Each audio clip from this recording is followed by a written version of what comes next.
Hey, what's good, powerful people? This is the Power Living with Purpose podcast with David C. Henderson, and this is the health tip of the week. The motivation to exercise versus making excuses. All right. The health tip is sponsored by American Health and Fitness Services, Central Alabama area. That's in-home personal training, personal diet plans, personal fitness coaching, personal diet coaching, workouts, exercise classes for churches, workplaces, schools, locations, organizations, any kind, delivery of alkaline water that we produce, delivery of weight loss tea that we produce as well, and meal prep coming back soon. All right, website AmericanHealthFit.com, AmericanHealthFit.com. All right, so the motivation to exercise versus making excuses. Now, I said if I had $1 for every time over the course of the 10 years that my fitness center was open, or the 5 years that I was managing the Tuskegee University Fitness Center, that a workout partner showed up and said that their other workout partner wasn't there, I would have a lot of money. Because a lot of times people have workout partners and they're supposed to be dedicated to help them to be dedicated, but they don't show up. But guess what? Their first workout partner still shows up. Whoever's the most dedicated out of the two still shows up and gets their workout in. So they're helpful. It's helpful when they do have the partner there, but if they're not, you gotta just go it alone. And because one of them is dedicated, the other one is full of excuses. All right, or unless just something came up that day. But you see a trend over time where one workout partner shows up almost all the time and the other one shows up some of the time, half the time. All right, so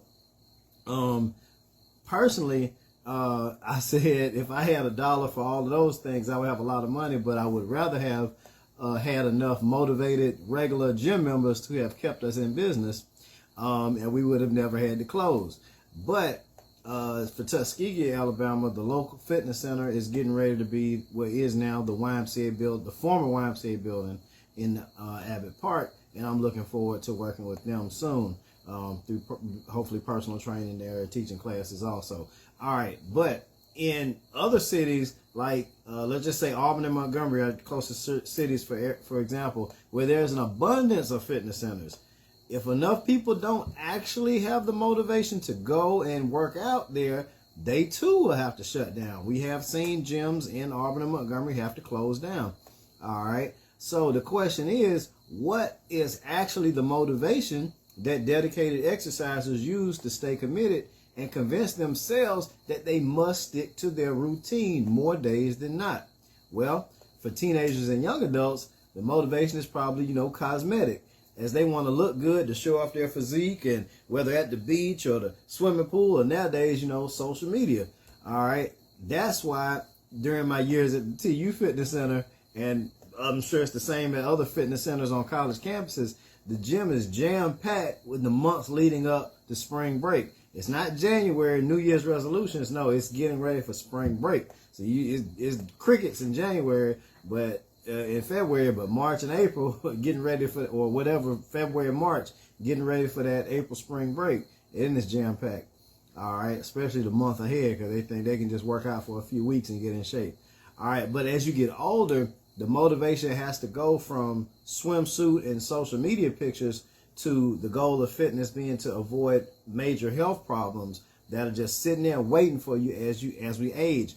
I did my other health tip that's probably coming next is talking about how to have adult taste buds. Because if you eat like a child, your body's burning up all that food as a child. But if you keep eating hot dogs and cookies and candy and cakes and pies and French fries and burgers as you get older, you have to understand your body is not going to burn all that stuff as you get older like it did as a child. So your taste buds have to grow up and get mature, or your workouts have to be so intense that you put your metabolism back to the age of a teenager or a young adult, because those workouts are going to give you that old young metabolism again, but the food is not going to be burnt off at the same rate normally as a child eating some candy versus a 50-year-old eating some candy. That's why your taste buds have to grow up and get mature.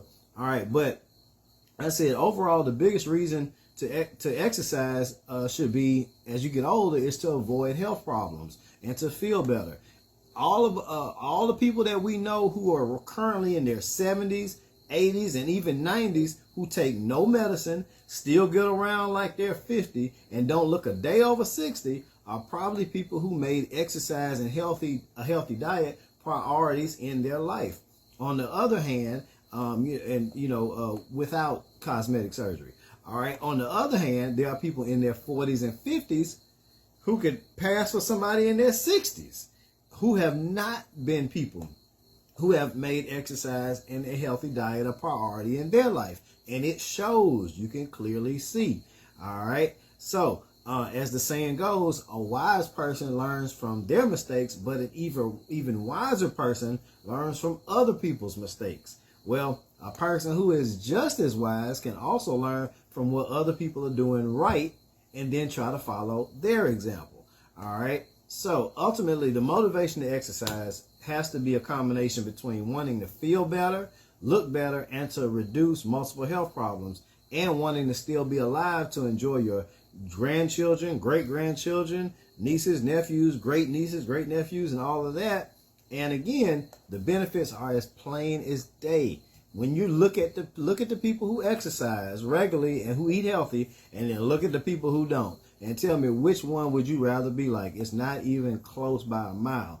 After that, it's just about making a commitment to make daily decisions in the right direction, and eventually it'll become second nature. If you just stop eating less bread and stop eating less sugar, and then eventually you're going to be a person who doesn't eat much bread and doesn't eat much sugar, and you're probably going to lose a whole lot of weight that you need to lose.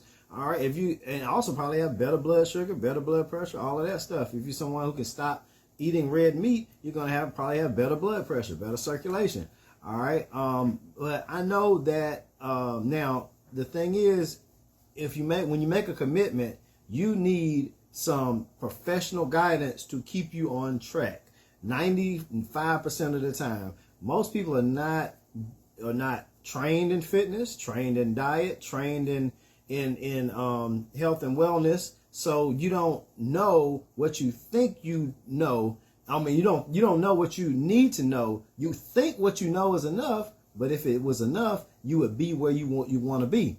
But if you're not where you want to be, then you either need to be reading health websites all the time, fitness books, fitness websites, fitness videos, health and fitness podcasts, and stuff like that.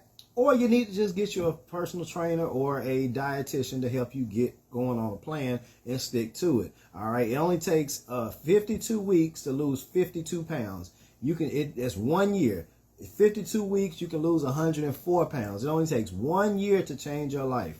All right. And some people less than that. It could be happening in 6 months, But if you got 50 pounds to lose, 52 weeks, 1 year, you've changed your entire life and you've shifted everything. You might have extended your life for 10 years because you're willing to make a commitment for 1 year. All right. So if you need a professional through us virtually, we got you. AmericanHealthFit.com.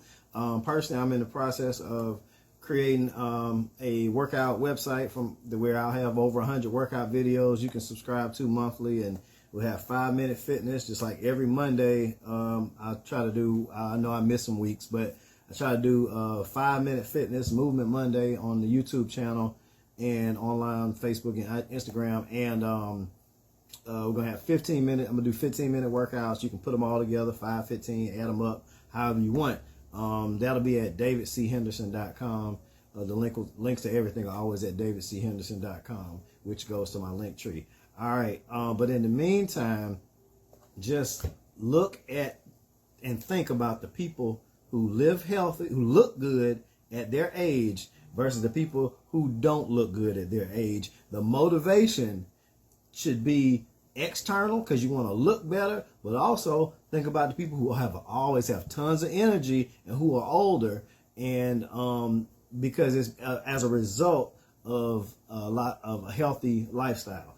All right, not just a lot of caffeine. People have a lot of energy because they always hyped up on caffeine or something else. But the people who actually have a healthy lifestyle and lots of energy because you know it came from diet and exercise and you can see the results. That should be the motivation. And all you have to do is make a plan, stick to it, and have someone to hold you accountable along the way. You can do it. Stay powerful, my friends.